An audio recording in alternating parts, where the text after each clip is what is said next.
He's not a person of suits. He's always relaxed. He's a professor. Let me greet all citizens who are here. And let me send my special salutation to Dr. Mehana, who was an ANC chaplain on the day we got expelled from the ANC. Dr. Mehana was called to our office when the DC of the ANC announcement was delayed for too long. And he came to pray for us. But before he prayed for us, and he doesn't know this, he said to us, whatever happens today, it is not the end of the world. You are going to live here and you are going to fight out there. And he has always been a good mentor and a father to me, because since that time we've always kept contact. Even when they tried to destroy him, I called him and I said to him, a lot of people say worse things in their private space, and you need not to worry because you are a good man with a good heart. You must soldier on and never feel discouraged as a man of God. I did the same to Sello Hatang when he got expelled from Mandela Foundation. And I didn't understand what was the accusation, because one of the accusations was that he bought Nando's with the credit card of Nelson Mandela Foundation. Now you can see how petty these people were, and that someone was just going after him. But you go after a man who is an epitome of what Collen are doing. You cannot see Sello and not see an active citizen. And that's why we always believe that he will always rise and continue to do what he was doing at Nelson Mandela Foundation. Minister Zulu is a very good sister of mine. We box a lot in Parliament and become very good friends at Colin Mashawana Foundation activities, because we share a common friend. And that's why we are always in the same space without feeling any irritation, because we understand our game. I came with the MMC of Finance from Ekurhuleni and the Speaker of the Council of Ekurhuleni, and I was so excited to see the VC of UNISA with us here today. And I thought this was a special occasion because she's a special woman who always led from the front, even when they wanted to undermine her leadership, primarily as a woman, and not just as a woman, but an African woman. She never got scared. She literally fought them and pushed back hard, and she became the real mother. So seated with us is good leadership for our people. Let me salute the family of Mashawana and congratulate Dr. Colin Mashawana for having been honored by UNISA for his contribution and positive contribution in societal development. I send my special greeting to your wife, because I heard Mashaba making a silly joke that you are not married. You are married with a wife, like I'm married with a wife. And I doubt if my bow tie is sitting properly, because since I got married, it was for the first time that the security had to help me put a bow tie, because my wife is not here with me. She's away with the kids on holiday. I also want to send my greetings to Cecil, who has always stood by him and gave him courage, even when it was not fashionable to do so. I want to say to Mama Mashawana, Colin's mom, it is always nice to see you. because we can always feel your genuine love for us. That when you see us, you are not pretentious. You are a mother who hasn't seen their children for far too long, because I'm here to say something about citizenship in a very brief way. That a responsible citizen is a citizen that engages in organs of civil society. If you want to be an active citizen, you must know organs of people's power. That an active citizen will not live in an area where you don't know who is the chairperson of the hospital board, who doesn't know who is the SGB, who constitute our police forum, who are the people who are part of the street committees that are fighting crime, who are the patrollers, and what did patrollers eat today before they went on a patrol to protect as a society. So it is important that as businessmen, you become good citizens. You need to know the ecosystem around your existence. You should know who does what, where, and how do we support them. Because a good citizen who is a businessman and a businesswoman will always engage in ethical business that seeks to develop society to become a better society. A good businessman who wants to become a good citizen will not maximize profit at the expense of the well-being of our people.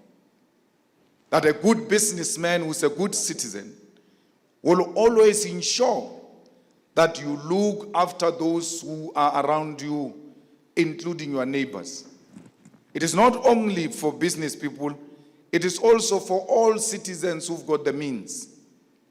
It should be that you help those who are not related with you by blood. If you go around saying you are helping people and we ask you who, you say my cousin, my aunt, and all of that's not help, that's an obligation. A help is when you help someone you don't know and you put a smile on those beautiful African faces, like the Colin Mashawana does to people who are not known to him. You cannot be a good businessman who doesn't look after the well-being of your workers. That workers must be paid on time, and be paid living wages. Because once you take care of one worker,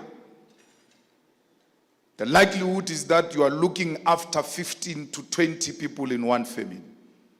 Do not just treat this one face you see. You must see the many faces behind this one face. As a child of a domestic worker, I used to stand at the bus stop and wait for her when she returns from work. And every day she came out of a bus with a plastic. I knew she came back with leftovers. We're going to eat. That white person didn't know that by giving her leftovers, she was feeding more people behind that face. So you look at a worker, you must know that I'm carrying on my shoulders as a businessman the well-being of many other people. For because without you, a lot of people will go hungry. You will rather not make profit that month. You will rather not buy luxury vehicles for that month. You will rather not spend money in the clubs. Always make sure that your workers get a salary at the end of the day. And when that day comes, a responsible businessman is always frustrated because they know that if I miss this hour and a day, a lot more people are going to be affected. So we can't pledge, Dr. Mashawana, because we're looking for pledges ourselves. We're going to elections, so we can't pledge what we don't have. So I'm very happy that as they were pledging, some of them came to pledge to me that we're together, we'll sort you out when we leave here. I was like, this was not a waste of time. At least the EFF is also benefiting at the back of Colin Mashawana Foundation. So we want to say to you, Dr. Mashawana, that do not get discouraged. Not everybody will be happy for you. Not everybody will support you. Do not seek validation from your haters. You must always be a trendsetter and do not compete with anyone. Because if you compete, you run a risk of losing. Because you are going to compete with drug lords. You are going to compete with human traffickers. As you look at a human being buying a bracelet of 450,000 and you think you can beat that, you don't know where that money comes from. You only know about your money. I always tell my son that I'm the richest man in the world. And he says, Dad, what do you mean? I say, I only know my bank balance. I don't know any other person's bank balance. I hear about them, people saying this one is rich. I don't care. Mine, I'm fine. I don't want to know any other person's bank balance. After knowing it, what must I do with it? I don't care who's got which car. After knowing what must happen, I must buy that which my heart desire, not because I compete with someone else. Because competition is what is going to land us into trouble. Set your own pace, move at your own pace, do not compete, be a trendsetter. When you do that, you have no pressure. But let me tell you, if there is a wealth you are enjoying today, and it was accumulated within a short space of time, you must know you will never enjoy it. A proper wealth is a one that you must sweat and work for it. So much that when you lose power and you retreat to your farm, no one follows you at your farm. Because that time you are old, you have no power, you can't bribe this one, you can't do anything. That's the time when they come for you, when it is time to enjoy that wealth.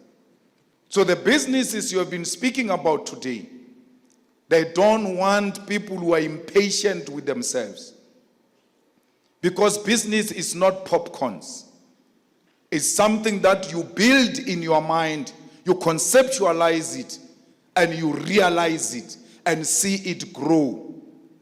It is only when you can stay in Johannesburg and you have business in Polokwane and you don't have to be in Polokwane for your business to run, then you must know I've got business. But if you can't leave your business, because when you leave, it is likely to collapse, it's not business, it's self-employment. So you ought to make sure that you build businesses that are sustainable and self-sufficient. Tenders is not business. You must never say, I'm in business. What are you doing? I'm tendering. You must go and tender and take the money of the tenders and invest in business. Every invoice must be paying into some investment that is sustainable and is going to take care of you when the tenders are gone. Because tenders depend on political connection. And political power is not permanent. Doesn't matter how good President Mbeki was, it came to an end. Doesn't matter how President Zuma did for us all, it came to an end. Your mayor, your MEC, your minister who gives you tenders, one day will be out of power. And what will happen to you? So you have to use tenders as a way of intervening into building sustainable companies. You get millions and millions of money. You can't even show us an apartment that you bought, not as a home, but as an investment. Once you don't make money out of it, it's a liability. You have to put money where money is going to come from. I do not worship tender dudes. Many of them can't even read and write. They hire people to fill tender documents for them. They don't even know the cost of what they are tendering for. But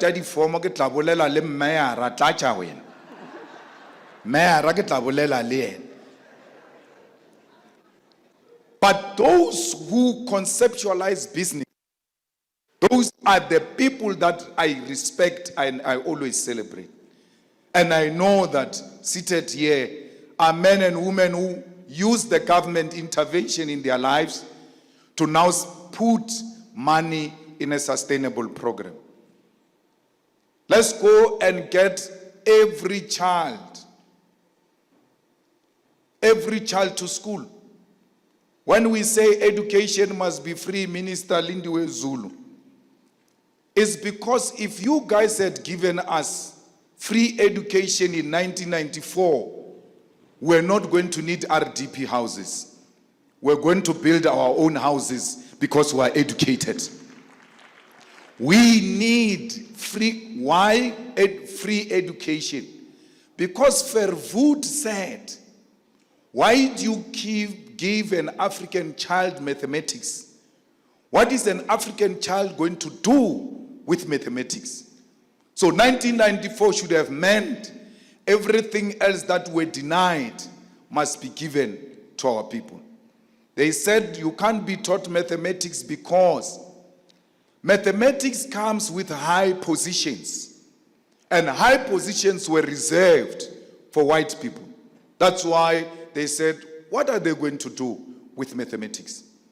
We need to go back and invest in education and liberate the mind of an African child, decolonize education that teach Africans to be proud of themselves and not Africans who worship borders and say they hate colonialism and apartheid, but love borders which were brought to us by colonizers, and argue about borders as if there is a country in the world that succeeded economically because it had a fence. That fence is equal to success. In your home, you've got a fence and you are poor. Why is the fence not helping you at home if fence means success? Why are we obsessed with hating each other as Africans instead of working together? There are so many opportunities all over Africa which you deny yourself because of the fence. And you know the fence, Southern Africa, is some madness. Because really there is no fence, but there is a gate.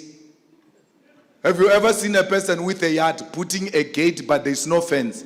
And every time when he enters that yard, he opens the gate and even lock it.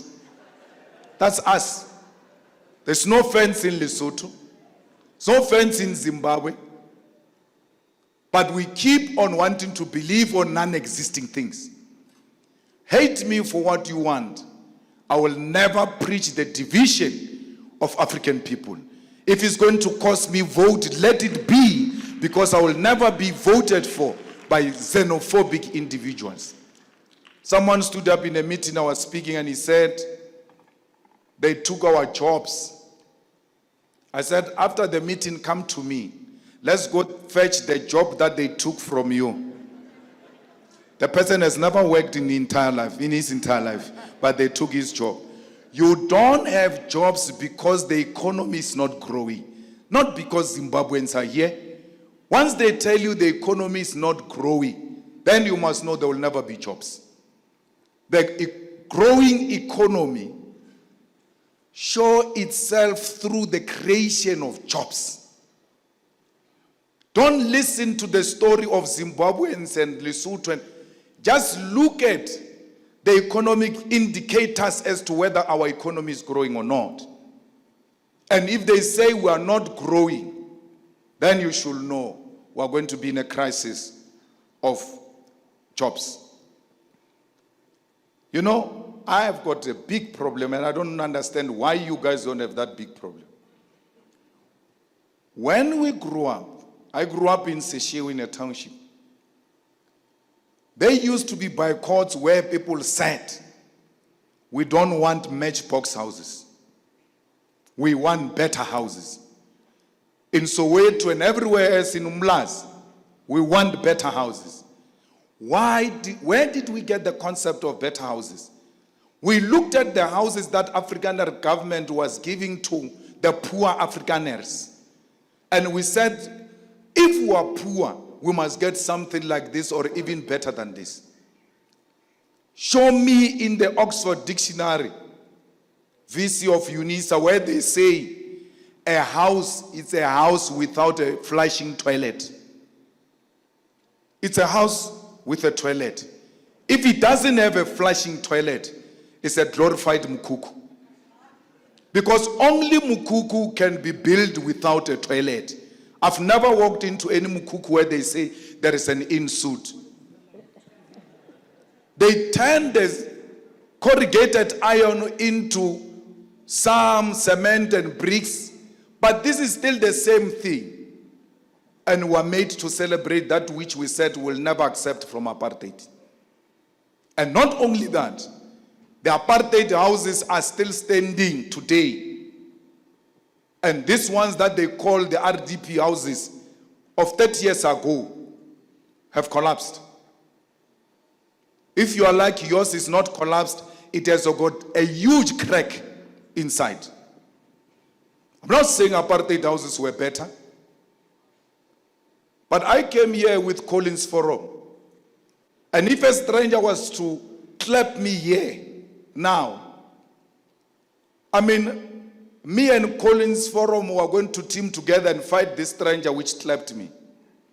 But if I were to be clapped by Colin's forum, it's going to be more painful than that which was done to me by the stranger, but the act is the same.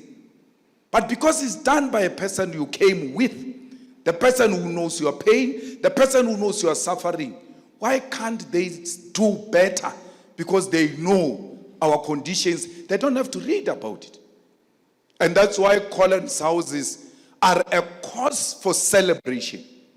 Because he doesn't build these houses of theirs.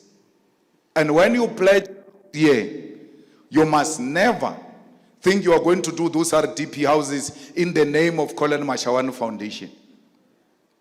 A house must have corners, jige so ibe so.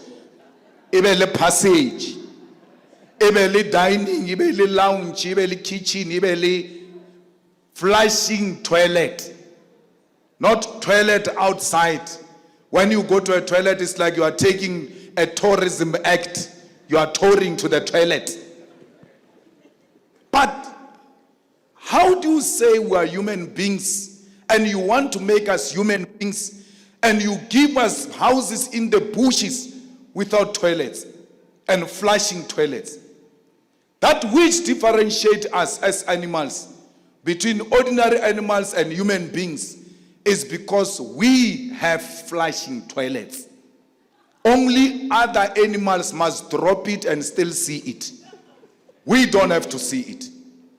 Anyone who gives us those types of toilets is perpetuating our indignity. There's no dignity where there is no flushing toilet.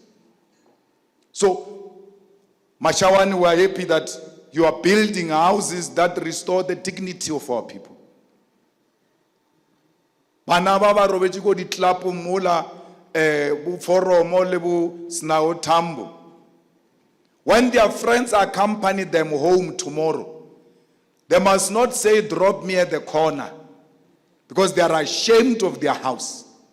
You must build them such a beautiful house that even when their friends want to drop them at home, they say, drop me at the gate, because that house has restored their dignity. Because the purpose of giving people houses is to restore their dignity. Where is dignity without a flushing toilet? Why does your school in the Eastern Cape, where you were successful businessman who comes and stand here in front of us and pledge, your school has got pit toilets? What have you done about it? We need to declare a toilet revolution. That every household must have a flushing toilet to restore the dignity of our people. So, please, my brother, continue to build as many as you can. Do not overstretch yourself and even take where it is not available, because you put yourself under too much pressure. Do it because there is availability and you can help. You can't help with that which you don't have. And those that came to speak and said they're in partnership with you and all of that, this is a businessman worth supporting. Because when you give him business, it's not for him and his family and his mother and his wife only. It's for them too. Because you are not going to build us houses if your mother stays in a shack. You're not going to give us food parcels if your mother is sleeping with an empty stomach. You're going to take care of her and your wife and your children, then take care of us. Because it's important to establish that family unit in order to build a responsible society. So please continue to build those houses. I always stay away when you go to open those houses and all of that, because I don't want to give you a political identity where your work is messed up with politics. I want you to shine there and allow this foundation to flourish and become much more bigger. We're there, we're supporting, and will always be there and support. And we've done this even when it was difficult. When we had nothing, we shared a plate, and we have no reason to turn against each other now. If you can sell your brother, the buyer has got no reason to trust you, because you are unreasonable. So always stand true to your brother and always have their back. In the EFF, I always tell them that we call each other Makabani. But with my little knowledge of Xhosa, Makabani means that those guys who were in the initiation, they used to put a powder, they still do, they put a powder on the body, both in front and at the back. And those people who are running the initiation tell you that this powder must be in front and the back. So a kabani of yours must come and cover you at the back. And cover you so well, so much that there is no mirror for you to see yourself at the back. But you must trust this guy, that when I walk out here, my Lekabani will have covered me in such a way that I will not get into trouble. I don't see my bag, and I don't have to see my bag, because my brother is at the back. He has taken care of what needs to be done at the back. Seated next to you, ask them if you can call them Makaban. Will you look after my bag? Or the day I turn my back to attend to other issues, that's an opportune moment to plot my downfall. Yet come and smile with me. So please, let's go and invest massively in education. I see houses, I see all of that. I want us to spend money on education. I want us to identify, all of us here, children who have nothing to do with us, and say, this one, I'm going to take to school until she graduates and hire her in my firm because I'm a business person. You give them education, you give them permanent solution to poverty and inequality. Without education, all of this is artificial intervention. My last point, please, We ought to support the people of Palestine. You cannot support charity and care about humanity and not care about what these guys are doing in Palestine. They are wiping off a nation right in front of our eyes.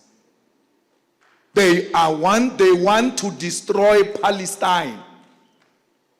But Palestine has no program to destroy Israel. Palestine's program is a self-determination. They are fighting for their land. They are fighting for their dignity. They are fighting for humanity.